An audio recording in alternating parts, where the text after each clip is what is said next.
Hola, buenos días, feliz domingo a todos. Bueno, espero que estéis bien. Vamos a continuar el famoso rincón de la historia y de la cultura. Eh, Esta vez, bueno, nos quedamos ayer en el fin del reinado visigodo, bueno, cerca del fin del reinado visigodo, y empezamos lo que es el capítulo de la pérdida de Hispania y la formación del Al-Ándalus, que no me salía. Esto está además contrastado por la Universidad de Cádiz, por el doctor en historia Juan Avellán Pérez, que es uno de los grandes conocedores de todas estas historias medievales, y súper importante para que lo tengáis en cuenta y contrastar los datos, ¿vale?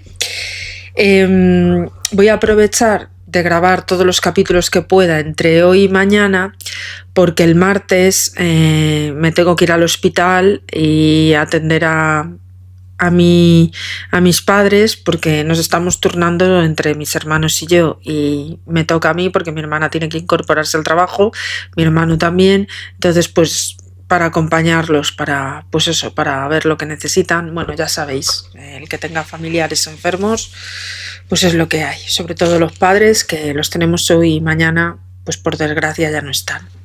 Bueno, pues nada, con este pequeño paréntesis vamos a iniciar el siguiente capítulo del Rincón de la Historia, que espero que os guste mucho como todos los anteriores y sigamos creciendo en esta comunidad.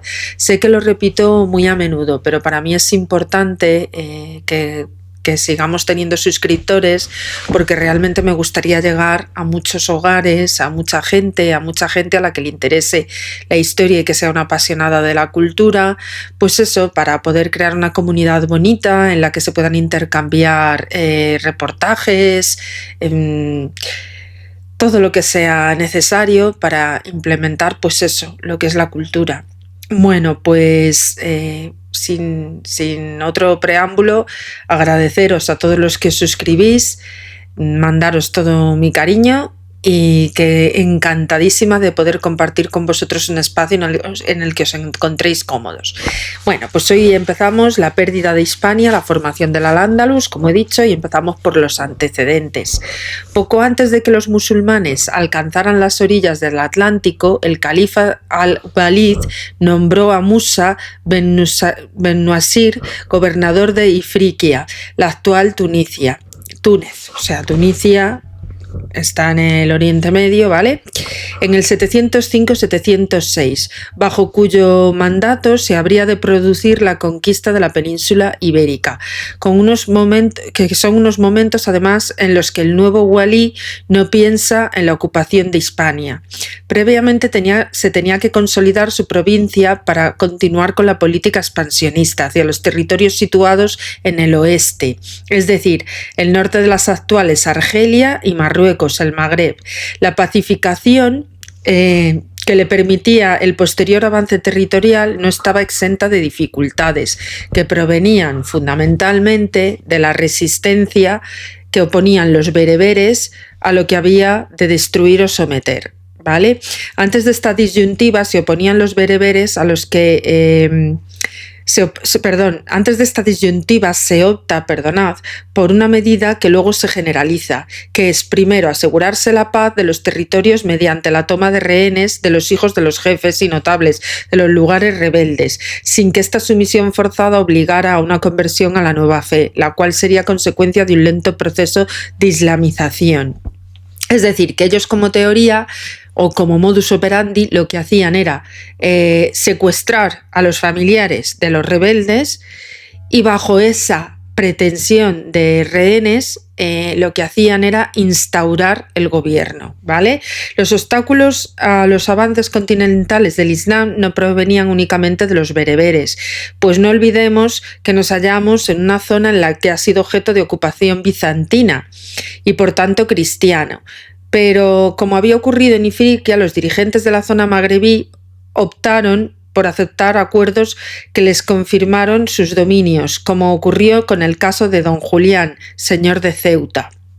Paralelamente, en la otra orilla del estrecho, en el Reino de Toledo, se estaba viviendo una etapa de descomposición de sus estructuras política, económica y social. Políticamente, la monarquía visigoda era débil. Como consecuencia de no haberse zanjado los problemas sucesorios en el Tercer Concilio de Toledo, acordaros allá en el 589. Los constantes enfrentamientos entre las dos tendencias predominantes, la germánico-militar, partidaria del sistema electivo, y la romano-administrativa, favorable al sistema hereditario, provocaron continuos destronamientos y rebeliones. El Cuarto Concilio de Toledo, convocado por Sisebuto, Cesinando, en el año 633, vino a representar un pacto entre ambas tendencias, fijándose el carácter electivo de la monarquía visigoda y encomendándosele la designación del nuevo monarca al grupo formado por obispos y magnates, hecho de enorme trascendencia que llevaría implícito el germen de la destrucción. La autoridad real se resentirá profundamente con el auge de la nobleza visigoda, que, consciente de su poder, hará pagar su voto incrementando su fuerza e independencia. ¿Qué es lo que pasa en todos los periodos de destrucción? Que por alguna razón, si no se controlan a los grandes poderes nobiliarios, al final estos pueden hacer conjuras y implementar los destronamientos y usurpaciones de poder. Y esto es el problema que tenía el reinado visigodo, principalmente el reinado católico.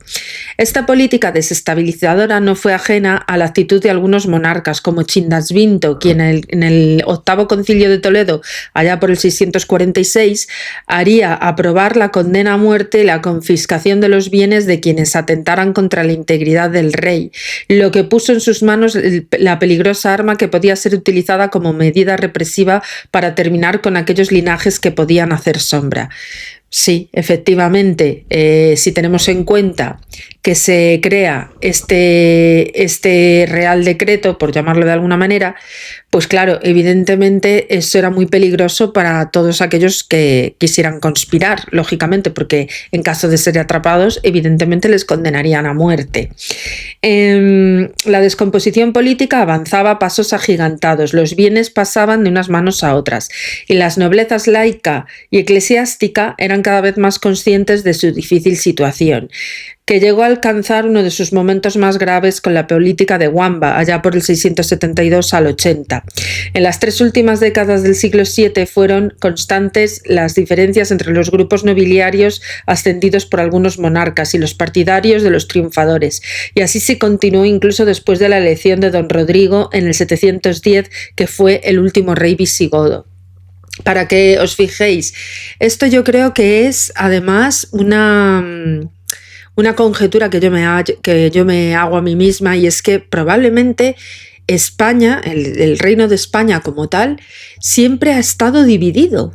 La población siempre ha estado dividida. Es como si llevásemos implícito en nuestro ADN una rebelión civil de unos contra otros. O sea, que no es de extrañar que lo que nos pasa en estos días, ¿vale?, pues sea un recuerdo de esas formas de proceder. Es como si hubiéramos heredado esa forma de ejercer el poder, es decir, enfrentarnos unos a otros con miedo y temores. Es terrible, pero no sé si solo pasa en España o también en otros países de Europa o incluso América. Bueno, lo que pasa es que América es un continente relativamente nuevo, entonces no tienen la misma capacidad similar o asimilación histórica a la nuestra, salvo lo que hayan heredado por nuestra parte. Pero sí que es cierto que probablemente las dictaduras sean iguales y los levantamientos civiles evidentemente son iguales en todas partes. Lo que pasa sí que es verdad que España, yo me hallo con esa reflexión porque me doy cuenta de que efectivamente esto viene de muy atrás, que estamos enfrentados pueblo hermano contra hermano. Prosigo. El orden económico y las circunstancias no eran las mejores. Conocemos algunos periodos en los que los factores naturales, las plagas, las langostas, incidieron negativamente en la productividad de las cosechas y en consecuencia se abatieron sobre la población mal alimentada grandes hambrunas, que en consecuencia además junto con los brotes de la peste bubónica como los ocurridos en el reinado de Égica ya por el 693 y con su sucesor Wititza en el 707 al 709 redujeron considerablemente el número de habitantes, cifrado por algunos autores en la mitad de la población. Fijaros qué tipo de enfermedades para diezmar a la mitad de una población de un país entero. Esas circunstancias se suman a otras de una muy diversa índole, provocadas por los potentes y por el propio Estado, que incidieron negativamente en la pequeña propiedad, la cual pasó en gran medida a manos de poderosos, pese a que las medidas adoptadas por algunos monarcas, que ante la imposibilidad de cortar esta acumulación de propiedades que reducía los ingresos estatales, intentaron dificultarla mediante la condonación de impuestos. Todo ello no deja de ser sino la expresión de una conflictividad social que harán causa común las capas más humildes de la sociedad hispano-visigoda, tanto libres como esclavos, hasta la integración de Hispania en la órbita del Islam. La identificación geográfica de Hispania con la nueva realidad sociopolítica de Al-Ándalus, así como el significado de este último término, sigue siendo un tema largamente debatido, como se recoge en la más reciente historiografía. No obstante, respecto al primer aspecto, la mayor unanimidad a raíz de la información que ofrece la numismática a través del nuevo tipo de moneda que se acuñó en Córdoba a través del gobernador árabe Alur en el 716, con la doble inscripción bilingüe que tiene prueba más sólida de esa identificación. El sueldo acuñado en Hispania en el año 97 y en la otra aparece, estas son las inscripciones que aparecen en esa moneda. Prueba fehaciente de que ambos vocablos de Hispania y Al-Ándalus hacen referencia a una misma realidad geográfica, al margen de que el espacio controlado en cada uno de los momentos históricos se correspondieran con mayor o menor exactitud.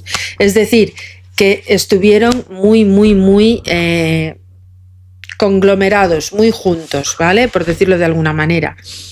Del pacto de la derrota de don Rodrigo. Los relatos conservados sobre la expansión del Islam nos permiten afirmar que los musulmanes fueron respetuosos con la posición de la oligarquía local en el norte de África, como lo habían sido con la de otros lugares ocupados con anterioridad, como Siria, Irak, Egipto y Frigia. Y en este respecto, nacido de un pacto, se fundamenta la colaboración que permite a Tariq Ben Ziyad culminar con el desembarco que concluirá con la pérdida de Hispania y el surgimiento de Al-Ándalus. El control territorial marítimo del estrecho estaba en manos del godo Julián Al-Gumarí y en las fuentes árabes, cuya sede se hallaba primero en Tánger, donde permaneció tras el acuerdo logrado con Nubac Ben Nafi en el 682. Pido ante todo disculpas porque yo no sé pronunciar árabe e intentaré leerlo lo mejor posible. Ante el reconocimiento de su hegemonía, mantuvo las estructuras de gobierno existentes y prosiguió su avance hacia la fachada atlántica, sin que la integridad de Hispania se viese amenazada en aquellos momentos, cosa bien distinta que ocurriría con las campañas de Musa y la ocupación de Tánger, ciudad con la que don Julián deja de estar vinculado para pasar, según las fuentes, a denominarse señor de Septem, Ceuta. Desde esta nueva posición, el godo Julián muestra decididamente una postura colaboracionista con los musulmanes frente al señor natural don Rodrigo. Los motivos de este cambio no están claros, apuntándose varias posibilidades: roces con el monarca, presiones en Tariq, el deseo de liberar sus dominios y las amenazas bereberes, seguir controlando la actividad comercial del estrecho, etc. Lo cierto es que más de la entrega de los rehenes, el pago de un tributo y a pesar de su apoyo frente a terceros, en este caso frente a Hispania, a cambio de mantener él y sus compañeros el statu quo del que gozaban. La duda sobre el posible cumplimiento de estos acuerdos llevó a Musa a solicitar de don Julián que diera pruebas de lealtad dirigiendo una expedición contra Hispania que confirmaría una ruptura de lazos con el soberano. Efectivamente, aquella se produciría sobre Algeciras allá en el 709 y que daría paso al año siguiente a otro desembarco dirigido por el bereber Tariq Ben Maluk, que fue al mando de 400 infantes y 100 jinetes, saqueando las zonas de Tarifa y Algeciras, es decir, que llegó a Cádiz. Los resultados de esta rápida algara, cifrado en un rico botín de un total y ausencia de resistencia, fueron el detonante del inicio de la ocupación. Musa puso en marcha otra expedición al mando del gobernador de Tánger, Tariq Ben Ziyad, quien con un ejército de 7.000 hombres formado fundamentalmente por bereberes, el número de árabes debió ser simbólico, y aprovechando los 4 barcos de Don Julián y la experiencia naval de la población costera, comenzó desde Ceuta el transporte del contingente árabe bereber en abril del 711, que se prolongó por espacio de casi un mes y medio. El punto de arribada fue la ladera del promontorio que luego tomaría el nombre de Jabal Tariq o Gibraltar, es decir, el primer punto que invaden es Gibraltar. No deja de sorprender que tan lento proceso de desembarco no fuera advertido por la población de la bahía de Algeciras. Su pasividad pudo estar justificada en el que el señor de Ceuta lo era de Algeciras, con ambas zonas que quedaban incluidas en el pacto firmado por Musa, o tal vez por el hecho de que el constante movimiento de los barcos que cruzaban de un lado a otro el estrecho, transportando las tropas de ocupación, adoptaría la apariencia de una simple operación comercial, algo que en sí mismo, como sabemos, resultaba difícil de creer, ya que la cantidad de viajes que debieron de realizar sería tal que sobrepasaría largamente la actividad marítimo-mercantil habitual, con todas las cosas que esto conlleva. De todas formas, a los primeros días del mes de junio del 711, el grueso de las tropas se hallaban ya en Hispania, afianzándose en el dominio de Algeciras, una cabeza de puente que permitía controlar la comunicación entre las orillas del estrecho. Desde la reunificación del contingente militar norteafricano con las nuevas incorporaciones llegó a sumar 12.000 hombres. Hasta el enfrentamiento con Don Rodrigo, los musulmanes fueron adquiriendo información sobre la provincia de Cádiz a través de una serie de algazúas contra las poblaciones ubicadas en la vía terrestre que unían Cartella con Hispalis, Tarifa, Barbate, Chiclana y alrededores de Cádiz, y el ramal que tomaba dirección hacia la sierra y enlazaba con Málaga, Arcos de la Frontera, Medina Sidonia, Alcalá de los Gazules. Todavía no había comenzado la ocupación territorial, pero estas actuaciones sirvieron para que las noticias llegaran a la península, que se hallaban luchando en aquella época contra los vascones. El peligro que suponía la presencia musulmana en la península le obligó a abandonar a Don Rodrigo y desplazarse al frente a Córdoba, donde se produjo la concentración de las huestes visigodas, unos 30.000 hombres que serían derrotados el 19 de julio del 711 en la batalla de Guadalete.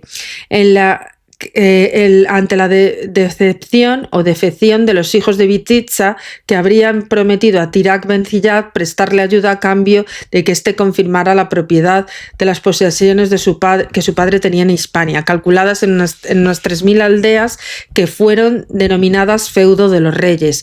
Y en virtud de este pacto, los vitizanos, que estaban al frente de las alas del ejército por decisión del propio Don Rodrigo, que buscaría con ello una reconciliación, se desbandaron en el momento crucial del enfrentamiento, dejando solo al monarca con sus fieles seguidores, como se recoge en un texto que estaba escrito en esta época. Sin embargo, la actitud de los vitizanos por sí sola no explica la caída de la monarquía visigoda. Hay que tener asimismo presente la indiferencia de la población autóctona y la ayuda de la comunidad judía, que sufría una sobrecarga de impuestos y persecuciones. Otro de los muchos puntos oscuros sobre estos primeros momentos de la conquista es el emplazamiento real de la batalla. En líneas generales, las fuentes árabes coinciden en situarla en el distrito de Medina Sidonia, aunque divergen en la hora de precisar el punto concreto. Pero el análisis de las mencionadas fuentes aparece poco probable que el encuentro de Rodrigo y Tariq se produjera, según la teoría tradicional, en el río Guadalete, aceptándose en la actualidad como más seguro decir que el río del lago, la laguna, no puede ser otro que el río río Barbate. La conquista de Hispania propiamente dicha. Los resultados militares económicos obtenidos de esta batalla no tardaron en llegar a la orilla africana, provocando un importante flujo de bereberes que vieron en su alistamiento en las milicias de Tarik la oportunidad de obtener pingües y beneficios. La llegada de los nuevos contingentes humanos hizo necesario la reorganización de los cuerpos expedicionarios antes de continuar el avance continental por un territorio que les era desconocido y para el que era esencial recurrir a las informaciones que podían ofrecer los guías indígenas, ya que sin su conocimiento de la geografía peninsular no se habría producido la ocupación. Es decir, que tenían además guías indígenas para contrastar si había peligros o no peligros para acceder a los terrenos. Perdonad que se le sale la capucha del micrófono y se queda horrible. Bueno. Tras la reestructuración de los grupos de bereberes y el deseo rápido de enriquecimiento, se impulsa el avance. La parte de la bahía de Algeciras hacia el norte, alternando el curso de los ríos con los restos de las calzadas romanas, se usó así, remontando el río Guadarranque hasta Jimena de la Frontera, para continuar por la calzada desde Ubrique hasta Benaocaz, que llevaba hasta Ronda, prosiguiendo posteriormente en dirección a Osuna y Écija. En esta última ciudad, a donde se había dirigido los supervivientes del ejército visigodo, se produjo un segundo encuentro que marcaría tras su derrota la capitulación de Écija, un verdadero inicio de la conquista. Las puertas quedaban abiertas hacia cualquier dirección. Tarik dividió el ejército enviado hacia Córdoba con una parte de las huestes, la cual consiguió conquistar la ciudad por sorpresa, y 3 meses después logró quebrantar la resistencia del grupo de los nobles visigodos que se habían refugiado en las iglesias fortaleza de San Acislo. En este episodio la reconquista lo recoge una gran precisión y minuciosidad Rodrigo Jiménez de Rada, un historiador de la época de Juan Fernández, ¿vale?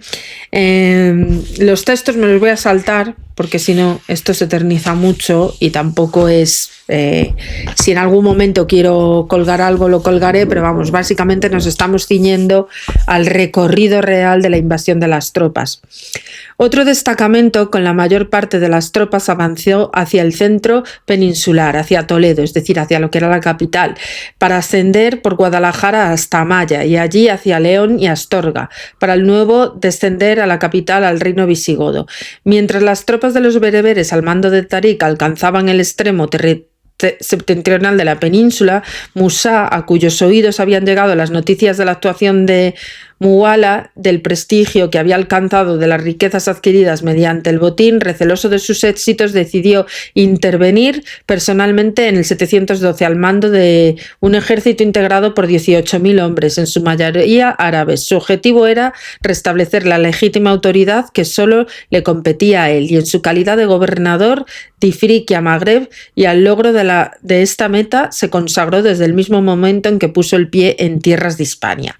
A diferencia de Tarik y sus bereberes, la primera medida que adoptó el Musa fue la de convocar una asamblea consultiva con la finalidad de recabar información y planificar minuciosamente sus inmediatas actuaciones.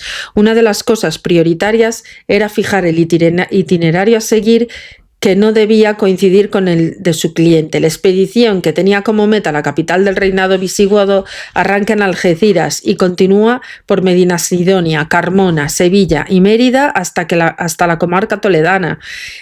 Musa y Tarik unifican las fuerzas musulmanas con este ejército mixto de árabes y bereberes y continúan la ocupación del Valle del Ebro, Asturias, Galicia, sin que encontraran a su paso grandes resistencias.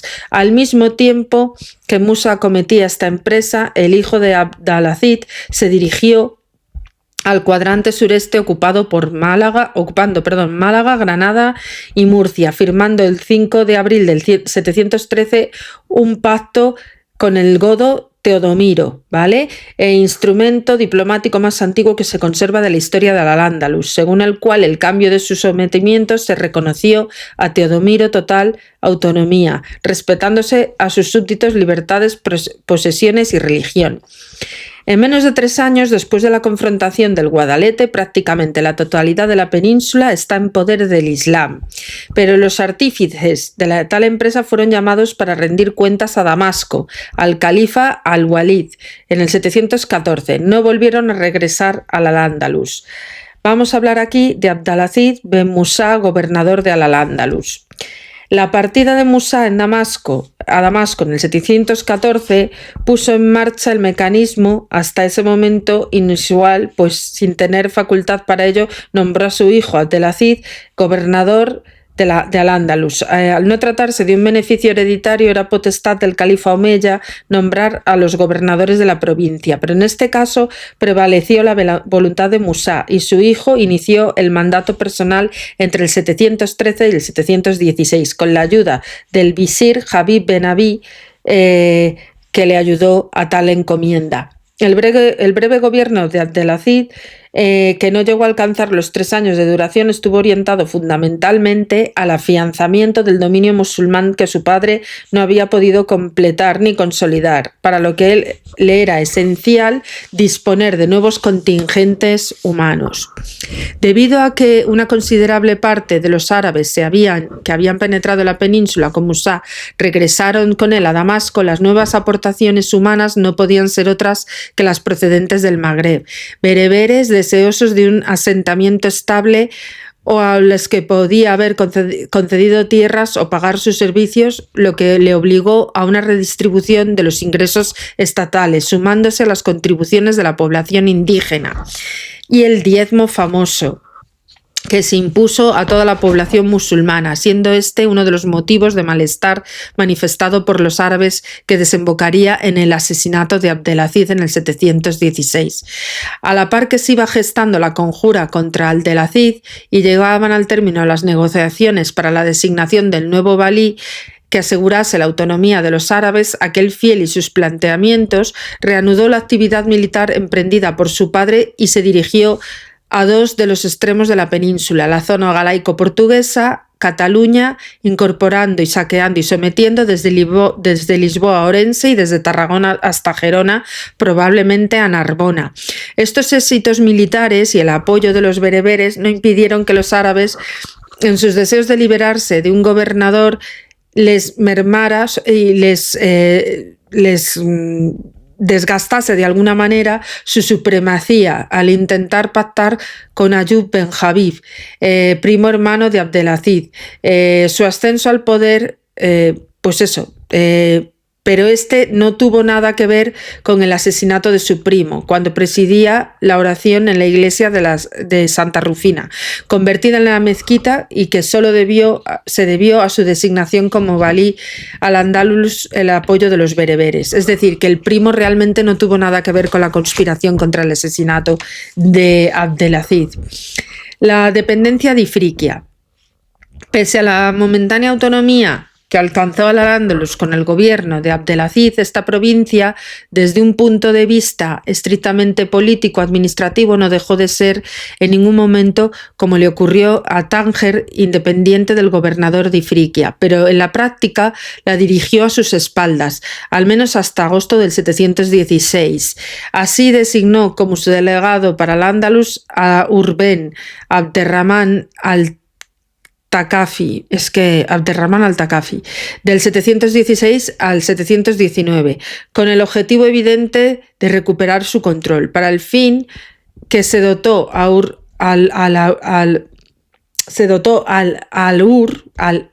que es otro dirigente, un contingente militar de 7.000 hombres, y como le había ocurrido a Abdelaziz, tuvo que proceder a la redistribución de las tropas a la costa, esta vez de las propiedades de los bereberes, que habían participado en la conquista y en la sistematización tributaria, que solo a efecto de las poblaciones indígenas estaban sometidas bajo el tipo de capitulación denominada sul, pacto. La aplicación de estas medidas organizativas permitieron a Alur restaurar el Al-Ándalus, la autoridad del gobernador de Ifriquia. Con ello, la realización de expediciones militares a la zona del nordeste peninsular, donde se consiguió la capitulación de Pamplona, Huesca y Barcelona. O sea, llegaron prácticamente al norte. Pero la finalidad de todo esto no fue otra que sustituir el autogobierno de los descendientes de Musa por la dependencia de Ifriquia, llevando consigo el traslado de la capital a la nueva provincia sede de Sevilla a Córdoba. Esta situación de dependencia se rompe, no obstante, durante el califato de Umar ben Abdelaziz, quien optó por poner fin momentáneamente a la macroprovincia de Ifriquia, segregando de ella al Al-Ándalus, al cuyo frente fue puesto Al-Sam ben Malik entre el 719 y 721, quien, acompañado de un importante contingente militar, se dispuso a cumplir fielmente las órdenes del califa. Bueno, es aquí donde surge el primer califato, el califato de Córdoba. La consecución de una única comunidad donde no existieran diferencias derivadas del origen étnico y de sus integrantes, que suponía la asimilación de árabes, de bereberes y de los nuevos conversos que procedían de la Hispania. Sin embargo, el objetivo principal de este valí era garantizar el cobro del quintus para el califa. Le llevó a investigar los derechos a la propiedad que alegaban los baladíes, los primeros que se asentaron en el Al-Ándalus, y sus descendientes, iniciando la confección de un catastro del Al-Ándalus con la finalidad y la venida de Al-Sam a la actuación que se recogen en el Akhbar Majmua. Bueno, la reacción de estas medidas provocaron entre los conquistadores, ante el temor de que les fueran arrebatadas sus tierras, se originó la elección de una comisión que intercedió ante el califa de Damasco. Los resultados fueron satisfactorios para ratificar las hipotéticas concesiones que les habían hecho al Musa, e incluso ordenó que se les expedieran documentos al respecto. De esta manera, las propiedades de los baladíes quedaron en un estado de semilegalidad, y al considerárselas como una concesión oficial. Este principio igualitario y la recuperación del quinto del Estado eran aspectos a los que se dedicó gran esfuerzo y fueron factores que permitieron avanzar en la organización de la administración tributaria, obteniéndose con ello una mayor recaudación. Sin embargo, estos logros fueron más aparentes que reales y supervivencia momentánea, ya que Al-Ándalus volvió a integrarse de nuevo a las provincias de Ifriquia y sus gobernadores siguieron designando a los valíes. Así ocurrió con el nombramiento de Anbasa ben Suyan al-Kabib entre el 721 y el 726, quien cambió radicalmente la política de Al-Sam, acentuando el malestar de bereberes e hispano-visigodos con un incremento tributario.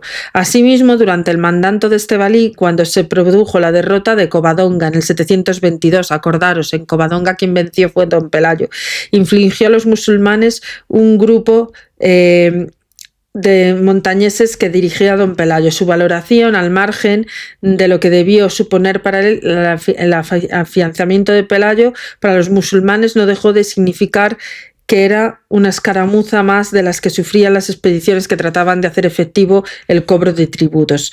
Con la muerte de este valí, Al-Ándalus entra en el periodo de escasa relevancia, en el que se suceden 6 gobernadores desde los años 726 al 730. No fue hasta la llegada al poder de Abderramán al-Gafiki, una vez controlados momentáneamente los enfrentamientos tribales, que se pudo reanudar la guerra contra el infiel, la yihad.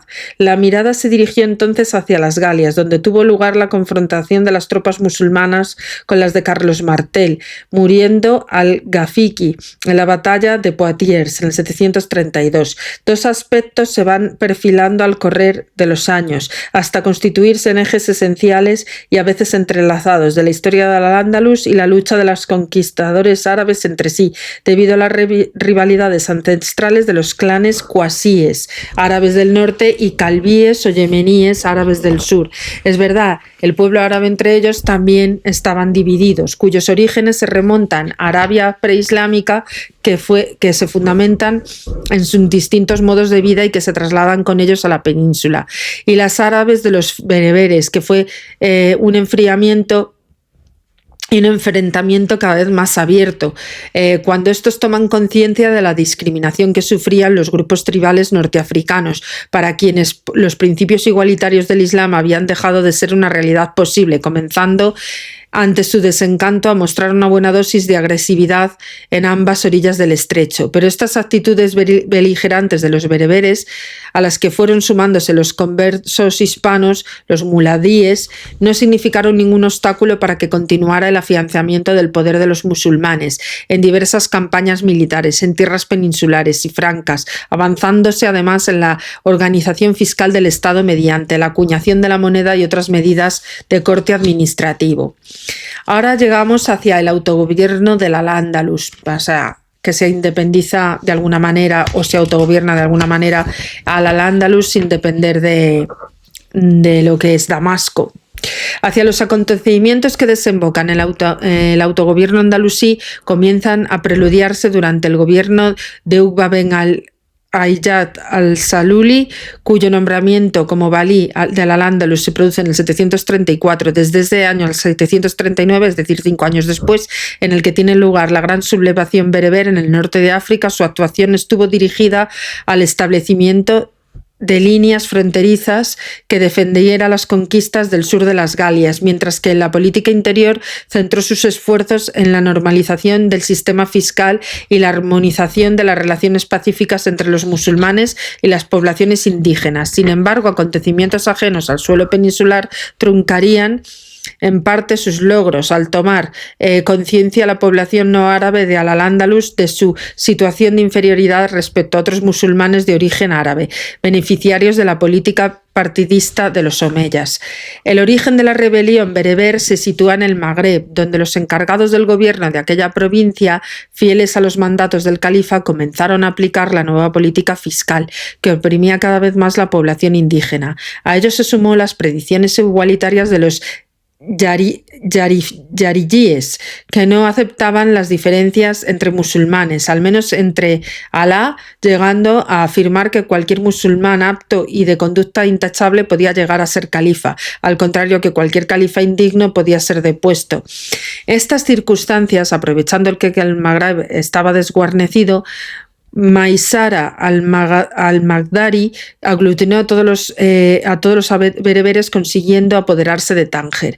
El peligro que suponía este enlazamiento y la expansión del movimiento rebelde fueron la causa de que el ejército andalusí, dirigido personalmente por Uqba, cruzara el estrecho en apoyo de los árabes. Su fracaso le obligó a regresar a la península para impedir, al menos mediante un reforzamiento de la costa, que las ideas igualitarias penetraran en Al-Ándalus. Pero incapaz de silenciar estas ideas revolucionarias y ante las dificultades del gobernador de Ifriqiya, Uqba fue depuesto en el 740 y sustituido por Abd al-Malik ben Qatan Muaribi, lo siento, no sé leerlo, que contaba con un apoyo de los andalusíes. Las graves dificultades por las que atravesaba el Magreb son pues las de las razones de peso que para el inicio del autogobierno andalusí, con el control de aquella zona, al contrario, podía interrumpir el nuevo periodo que se inauguraba con el gobierno de Ibn Qatan. El califa omeya Hisam ben Abd al-Malik no estaba dispuesto a permitir la secesión de estas provincias, como se deduce de la recluta de un importante ejército de sirios, que al mando de Kalun ben Iyad debía restablecer el orden del norte de África. Nada queda al azar. Todo está dispuesto para que, si algo le ocurriese al nuevo gobernador de Ifriqiya, que además era el jefe supremo de las tropas sirias, le sucediera a su sobrino Valí ben Bisir al-Qasiri, y a la sucesión establecida por el califa ben Bisir Qasi, que había cumplido que habría de ser sustituido por la muerte de Kulum, que sucumbió ante los bereberes a las orillas del río Sebú en la batalla de Naqdura en el 741. Aislados de los restos del ejército al mando de Balí y ante la imposibilidad de retroceder a Ifriqiya, optaron por refugiarse en Ceuta, donde se atrincheraron y desde allí solicitaron insistentemente por las calamidades que sufrían entrar en Al-Ándalus, cosa que no contó en un primer momento con la aprobación de Ibn Qatán. Esta negativa habría de durar muy poco. Los logros obtenidos por los rebeldes norteafricanos se extendieron rápidamente hacia la orilla del estrecho de Gibraltar, donde alzaron los bereberes establecidos en zonas central septentrional de Al-Ándalus. El peligro que ello suponía y la amenaza de una posible coalición entre las fuerzas bereberes a ambas orillas del estrecho fueron el motivo que hizo cambiar de actitud a Ibn Qatán, acogiendo a las tropas sirias de Balí. El propósito del Balí no era otro que utilizar los contingentes sirios para aplastar el movimiento rebelde, y una vez conseguido este fin y que ellos regresaran a Ifriqiya partiendo de algún puerto seguro de la costa de Elvira o de Tudmir, parecen ser que así habría sido acordado entre ambas partes. Pero sofocada la rebelión bereber, Ibn Qatán se negó a cumplir su palabra, ofreciendo a los sirios el puerto de Algeciras como punto de partida hacia Ceuta. Pero el Balí, temeroso de que las milicias pudieran sucumbir ante la agresividad de los bereberes tangerinos, no aceptó esta propuesta, y este incumplimiento de lo acordado exasperó tanto los ánimos de los sirios que sitiaron Córdoba y dieron muerte a Ibn Qatán e instalaron al Balí en su lugar. El nuevo gobernador del califato desde el primer momento optó por una política partidista que benefició a sus soldados, en su mayor parte cuasíes, lo que provocó la indignación de los partidos de su antecesor, que eran calvíes. Ello desembocó en una confrontación entre los bereberes y el gobernador de Narbona, aliados de los calvíes frente al Balí. Fueron derrotados en Aqua Portora, las cercanías de Córdoba, en el 742. Y aunque al poco fallecía Balí a consecuencia de las heridas recibidas en aquel ataque. El sucesor de Balí, como había establecido el califa omeya Gisán, fue Talaba ben Salama, pero al no contar con su elección con el consenso de los árabes andalusíes, su gobierno contribuyó a mantener la inestabilidad política. Este enfrentamiento del periodo lo recoge una gran exactitud la crónica del Moro Rasis. No lo voy a leer. Disculpad. Ay, lo siento, que tengo algo de catarro. La situación no dejaba de ser crítica hasta el extremo de que, recuperado el control del Magreb, el gobernador de Ifriqiya optó por enviar como Balí al yemení Abul-Yatar, con la misión de reconciliar las facciones enfrentadas, lo que consiguió lograr que las tropas sirias aceptasen asentarse en distritos militarizados. Como podéis ver, es un total periodo de relaciones convulsas entre los propios islámicos en contra, están divididos unos contra otros, y la verdad que es un caldo de cultivo para continuas defenestraciones de poder y vacíos de poder. Pero esto es importante porque realmente hasta que se centraliza todo, esto ha ido ocurriendo así, ¿vale? Prosigo. La misión de reconciliar las facciones enfrentadas, lo que consiguió lograr las tropas sirias que aceptaran asentarse en los distritos militarizados, en las zonas sur y del este de la península, conservando sus agrupaciones tribales y gozando de estos beneficios a cambio de prestar servicios militares. Con esta medida parece que fue fruto del asesoramiento del hijo de Bititza, ¿os acordáis? Y del conde de Artobás, el Balí, que lograba alejar de Córdoba la amenaza suponía mantener la capital de tan aguerrido contingente militar, destruyéndolo de la siguiente manera. Primero, el Yun de Dismac, Damasco, en Elvira, Granada. El de Hims, Emesa, en Sevilla. El de Kinasrin, en Yam, en Jaén. El de Urdún, Jordán, en Málaga. El de Filistín, en Cádiz. El de Egipto, en Baya, ¿vale? En Berja. oveja, perdón. La distribución de los sirios por sí sola no dejaba zanjada la enemistad abrigada por los baladíes que habían sufrido en sus propias carnes la confiscación de sus bienes y el cautiverio. Había que buscar una fórmula compensatoria que pusiera fin al menos al cautiverio. Había que buscar una fórmula compensatoria también que manteniese alejados los odios mostrados por ambos grupos. La solución se encauzó legalizando las propiedades, es decir, se dio un paso adelante en la conversión de las ICTA en propiedades totalmente libres y por tanto exentas de cualquier contrapartida para el Estado, o sea, sin tributos, lo que en definitiva sería enormemente perjudicial para aquel. La actuación de Abu al-Yattar, que contó en el primer momento con el apoyo de diversos sectores de la población de Al-Ándalus, se transformó en los últimos años de su mandato en una política extremadamente partidista, lo que acentuó las querellas tribales. Los caisíes, bajo la obediencia de al-Sumail, habían conseguido atraerse a dos de las grandes tribus yemeníes, los lajmíes y los yudamíes, explotando de nuevo las tendencias secesionistas que le permitieron derrocar al gobernador yemení Abu al-Yattar en el 745, pero en ningún momento el vencedor adoptó el título de valí, aunque se convirtió en el hombre fuerte que llegaría a controlar los dos últimos gobernadores de Al-Ándalus, Tawaba ben Salama, muerto en el 746, y Yusuf al-Firi, que sería depuesto al implantarse la dinastía omeya con Abdelrahman I. Pero liberado Abu al-Yattar volvería a la escena política durante el mandato de Yusuf al-Firi, que logró formar una importante coalición yemení frente al gobernador que sería derrotada en el arrabal cordobés de Secunda, en el 747, gracias al apoyo de al-Sumail, que consiguió que los artesanos del zoco de Córdoba, sin embargo, la dependencia del valí respecto al Sumail, el verdadero hombre fuerte del momento, le llevó a alejar de este a la capital, confiándole el gobierno a Zaragoza, en medio de una dura crisis que atravesaba la península azotada por la sequía y el hambre. Es decir, que hubo ahí una especie de contraposición de poderes. Superado este periodo tan adverso que duró 5 años, se vuelven a reanudar los enfrentamientos entre los partidos, produciéndose una reacción yemení en dos direcciones: hacia Córdoba contra el gobernador Yusuf al-Firi y contra el Sumail en Zaragoza. El primero, no con pocas dificultades, pudo salir airoso, pero el segundo cercó la ciudad una coalición de yemeníes bereberes y solo pudo escapar gracias al refuerzo de unos 800 jinetes cuasíes procedentes de los distritos de Jaén y de Elvira, a los que se sumaron 30 clientes omeyos que intentaron negociar con al-Sumail el reconocimiento del futuro Abderrahman I.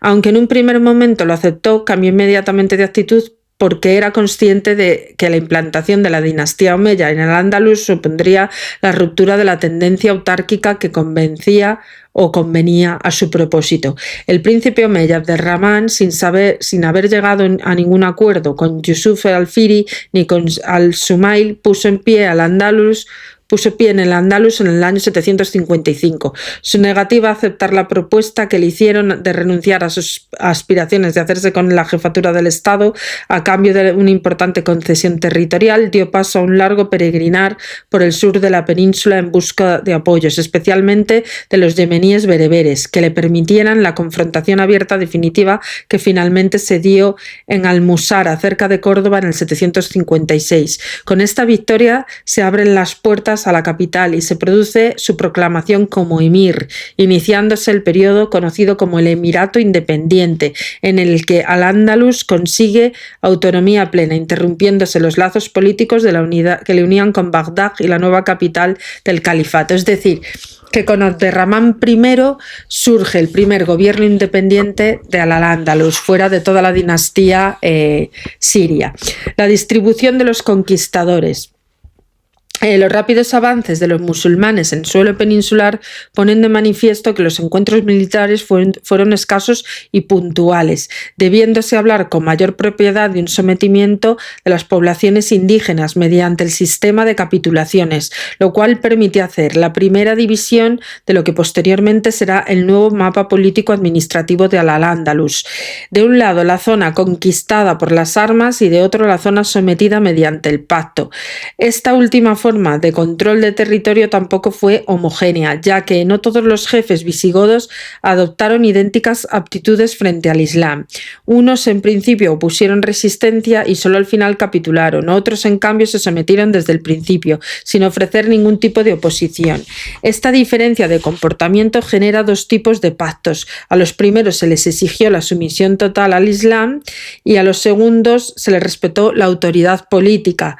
Pero en ambos casos la población cristiana se le garantizó su vida y creencias religiosas a cambio de pagar un impuesto personal o capitulación en metálico, más la contribución territorial en especies, que se iría pagando incluso si optaba por la conversión a la fe de conquistadores. El único texto que se conserva de estos pactos es el concluido entre Abdelaziz de Comes y Teodomiro, que coincide en líneas generales con otro firmado en Damasco en el 635 y el 36, y se divide en dos apartados esenciales, las concesiones y las obligaciones. Del apartado de concesiones se deduce que Teodomiro y sus súbditos se beneficiaron de la protección de Dios y de su profeta Mahoma, sin perder su condición de hombres libres y conservando la soberanía de sus propiedades. El respeto y las instituciones del gobierno, que hace igualmente extensible la organización eclesiástica y autoridades. Como contrapartida se les impone la obligación de comunicar cualquier información que les llegara sobre sus enemigos, la prohibición de acogerlos y adoptar actitudes belicosas contra cualquier individuo o grupos a quienes les hubieran otorgado protección. Todo ello llevaba implícito, como ya se ha dicho, una carga fiscal que afectaba con carácter anual a todos los hombres que habitaban en los dominios de Teodomiro y cuya cuantía en metálico y en especie fluctuó de acuerdo a la condición jurídica de cada uno de ellos. La última fórmula fue la más generalizada, que fue en Écija, Sevilla, Mérida y Lisboa, y dado el carácter militar de la dominación musulmana, favoreció la permanencia de la población indígena en sus tierras. No obstante, la huida de ciertos nobles hispano-visigodos que no se acogieron a las capitulaciones más las tierras pertenecientes a la corona pusieron a disposición de los conquistadores un importante número de propiedades. Solo quedaba fijar la normativa a seguir. Pero entran en conflicto las dos posturas, la del Estado partidario de que se mantuvieran indivisas como bien colectivo de la comunidad musulmana y la de los conquistadores deseosos de que las tierras abandonadas fuesen repartidas entre los participantes de la contienda, sino a título de propiedad, si el usufructo de los tributos que recaían sobre ellas. Esta evolución resulta particularmente oscura en el Al-Ándalus, ya que las tierras fueron a veces ocupadas sin reservarse el quinto para el Estado y sin ser sometidas a reparto, produciéndose en otras ocasiones de manera contraria, es decir, con reserva de la parte del Estado y con su división en lotes para ser adjudicados a diversos propietarios. El conjunto del proceso de instalación de los musulmanes en la península evidencia un respeto inicial a las fórmulas pactadas por la población hispano-visigoda y solo se repartieron las tierras abandonadas y conquistadas por las armas sin que quede claro si se reservó o no la parte del Estado. Lo cierto es que la voluntad de los califas de Damasco no fue siempre respetada. Y ello será una de las causas de que los gobernadores de Ifriquia se esforzaran en retenerla bajo su mandato o incluso recuperarla. Con este propósito se produce la llegada de Alur al mando de un importante contingente de 7.000 hombres que ordena el traslado a la capital de Sevilla a Córdoba, facilita el asentamiento de las fuerzas militares que la acompañaban a costa de los bereberes. Una de las comisiones encomendadas de Alur parece ser que fue la comprobación de los derechos de propiedad o títulos musulmanes inmigrados y proceder a quintear lo que no se había repartido, dando con ello un paso más a la organización administrativa de Al-Ándalus. Con las nuevas oleadas de combatientes, el origen árabe y su consiguiente asentamiento en la península comienza a nivelarse la importancia del elemento árabe frente al bereber. Con Bali al-Hasan vinieron 20.000 hombres y su establecimiento, como era previsible, provocó un conflicto ante el fracaso de su política expansiva hacia las Galias, lo que provocó y le obligó a cambiar sus planes y a asentar un elevado número de árabes en tierras del Estado. En conclusión, se va acortando el desequilibrio numérico entre árabes y bereberes, iniciándose el proceso de conversión de la aristocracia guerrera en nobleza territorial. El establecimiento de los 10.000 sirios llegados con Bali el visir en 1741 plantea a su vez nuevos conflictos. Su victoriosa participación en la revuelta bereber habrá dado paso a un enconado enfrentamiento entre los baladíes, al que puso fin el gobernador Abul Yatar, aplicando una nueva forma de asentamiento consistente en acantonamiento de yuns en diversos puntos del valle del Guadalquivir y en la costa meridional. Con esta medida se propicia una participación de los recién asentados en los tributos que pagan los jefes indígenas protegidos, ligando de esta manera los servicios militares a los que estaban obligados los sirios con las rentas agrarias. Sobre el asentamiento de los sirios es enormemente esclarecedor el texto del polifacético escritor y politólogo granadino Ibn al-Yatib, aunque no sea coetáneo de los hechos que narra. Sin embargo, los conquistadores árabes y bereberes, de acuerdo a sus perspectivas, un segundito por favor, un momentito que no me pierda esto aquí, se comportan de forma muy distinta a la hora de establecer sus asentamientos. Los bereberes se asentaron en las altas tierras de la meseta, en los flancos de las sierras, en los sistemas ibérico y penibético, formando pequeñas unidades de población autónomas basadas en la propiedad comunal y el gobierno asambleario, la aljama.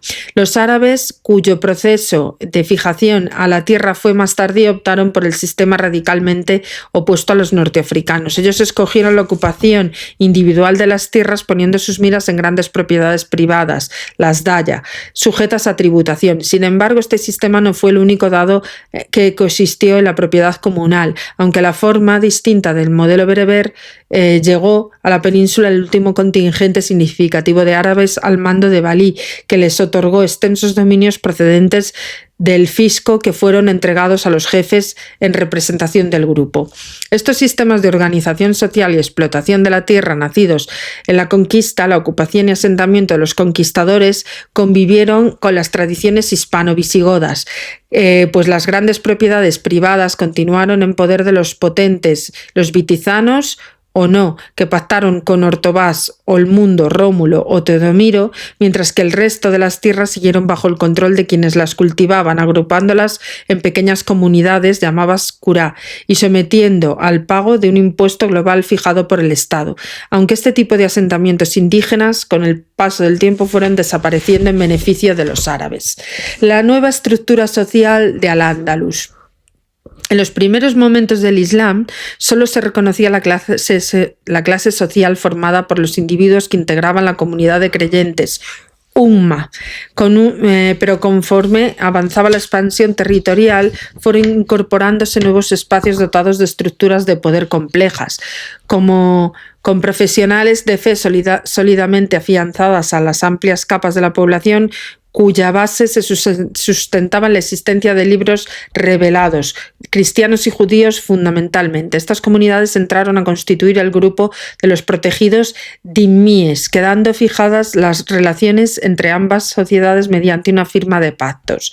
Cuando se produce la integración in Hispania de los dominios musulmanes, no se introducen cambios notables en las relaciones sociales, aunque, como es lógico, sí que se alteró a la antigua estructura social, dando lugar al nacimiento de una nueva sociedad más compleja, caracterizada por la multiplicación de grupos diferenciados entre sí por su origen étnico, su religión, su estatuto jurídico y sus costumbres.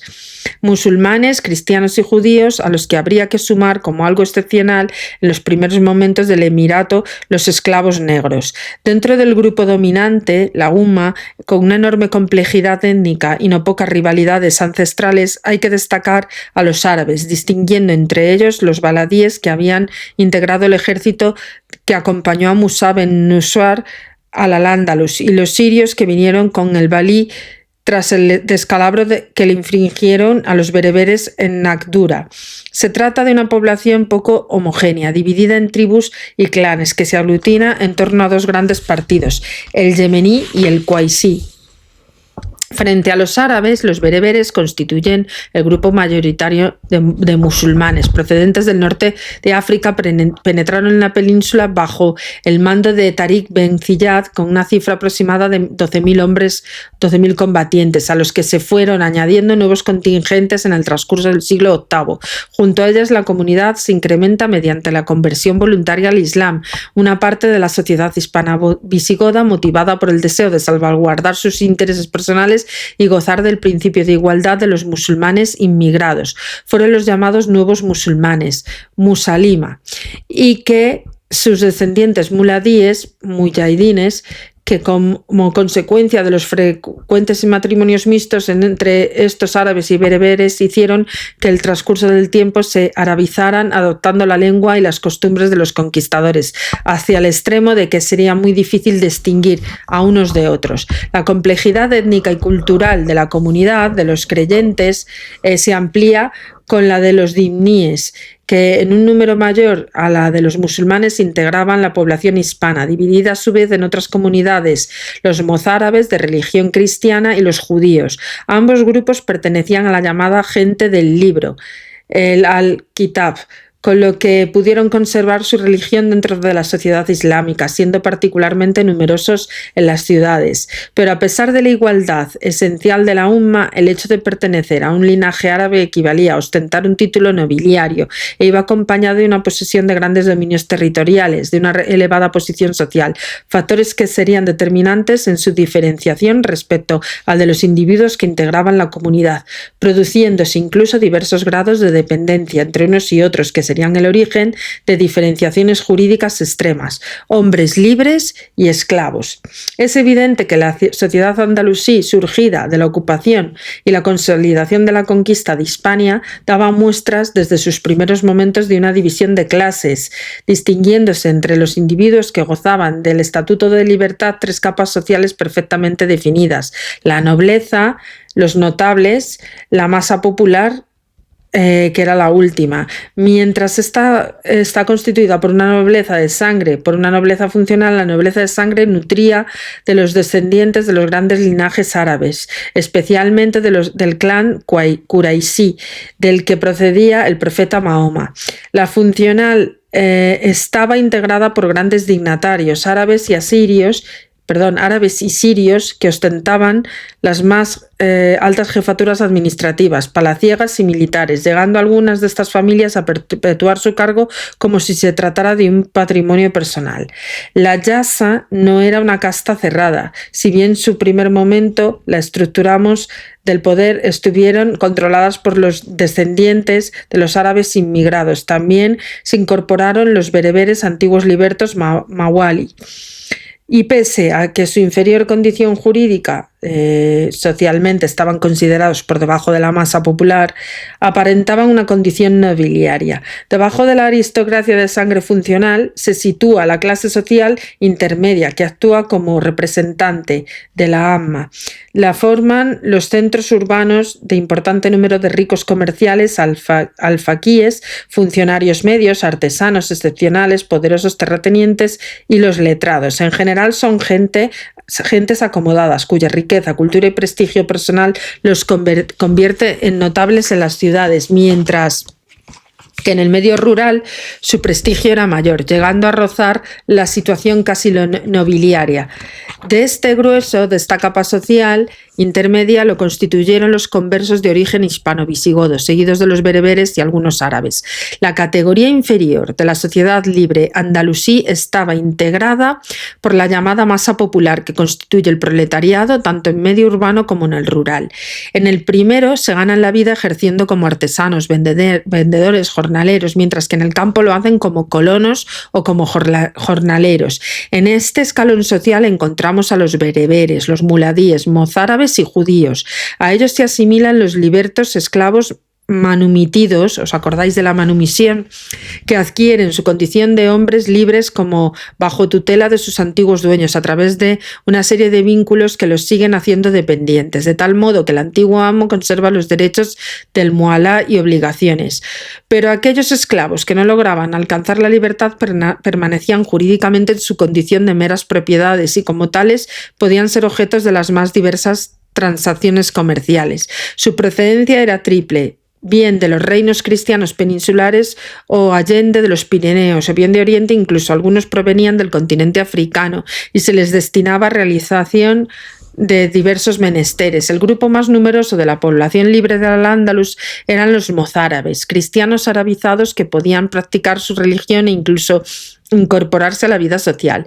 El respeto a su religión se pone de manifiesto en la conservación de la organización eclesial de la época visigoda, con la previvencia de sus antiguas sedes, Toledo, Sevilla, Córdoba y Mérida, hasta el siglo XI. Desde comienzos de la ocupación de esta comunidad fue también conocida la de los nombres de gente protegida, Alidimma, y de sometidos, Muyaidum, hasta que se arabizaron con la adopción de la lengua árabe e imitaron sus costumbres, pasando entonces a ser denominados como aquellos que pretenden ser árabes, Mustarab, es decir, mozárabes. Los distribuidos por todo el Andalus tendieron a constituir importantes comunidades en las ciudades que se regían por el derecho visigodo. Acordaros, el Liber Judicorum. Gozaron de una plena autonomía en su desarrollo interno, eligiendo a sus autoridades bajo la supervisión de los valíes, que en esta última instancia debían darle su aprobación. A la cabeza de estas comunidades cristianas se hallaba un conde, que era el encargado de entregar la recaudación de los tributos a la comunidad, que debía pagar los musulmanes por su condición de protegidos, y se hallaba asistido en caso de conflictividad por un juez de esa comunidad, el censor, llamado cadí de los cristianos o de los nazarenos. El encargado de aplicar los principios y reglas del fuero juzgo, mientras que el encargado de dirimir los litigios surtidos entre los miembros de la umma y los mozárabes fue siempre el juez musulmán o jefe de la policía, que aplicaba a estos casos el derecho musulmán. Junto a él se contó también con un agente encargado de la recaudación, el exceptor, de quien dependían a su vez otros agentes con la misma misión. Este grupo social no solo se encuentra en las ciudades, con un número considerable de ellos que permanecieron bajo el medio rural y mantuvieron las diferentes diferenciaciones sociales extremas heredadas del Bajo Imperio Romano, los potentes humiliaris. En el medio urbano, los mozárabes se insertaron en las diferentes capas de estructura social musulmana, encontrándose en la cúspide de ella los miembros de la nobleza laica y eclesiástica hispano-visigodas, que llegaron a ocupar puestos relevantes en la administración y en la diplomacia, y en el ejército en función de sus conocimientos. Su número es exiguo. Y si se compara con el de los individuos de esta comunidad, en el medio urbano ejercieron las más diversas actividades relacionadas con el sector artesanal comercial, incluidos dentro de la AMMA. El campo de situación debió de cambiar poco respecto al periodo anterior, conviviendo los siervos del servicio de las grandes explotaciones, de los potentes, con los pequeños propietarios reducidos a predios agrupados en comunidades. Sin embargo, desde este punto de vista estrictamente religioso, el medio rural se vio menos controlado y ello hizo posible que se acogieran manifestaciones de culto externas prohibidas por el Islam, llegándose, a diferencia de las ciudades, de edificación de nuevos centros religiosos. Y aquí ya finalizamos este capítulo para en los próximos días entrar en lo que es el primer emirato Omeya. Bueno, pues como os digo, os dejaré en la descripción estas pequeñas incursiones y movimientos de la población árabe que dio lugar a toda esa mezcolanza de culturas en Hispania y la verdad a lo que es el fin del reino visigodo, pero vamos, que hay una gran mezcolanza de tribus, bueno, ya sabéis, de diferentes creencias, aunque sean árabes, pero distintas unas de otras. La verdad, fue, digamos, un periodo muy tribal. Muy tribal. Y bueno, pues nada, como os digo siempre, recordaros que la suscripción es gratuita, que espero que compartáis, que hagáis llegar este contenido a gente que creáis que le puede interesar y sobre todo muy importante que no dejéis de suscribiros porque me gustaría llegar a los 100.000 suscriptores. Eso para mí sería un reto personal. Os quiero mucho, gracias por vuestro apoyo, feliz domingo a todos y continuamos mañana. Un saludo.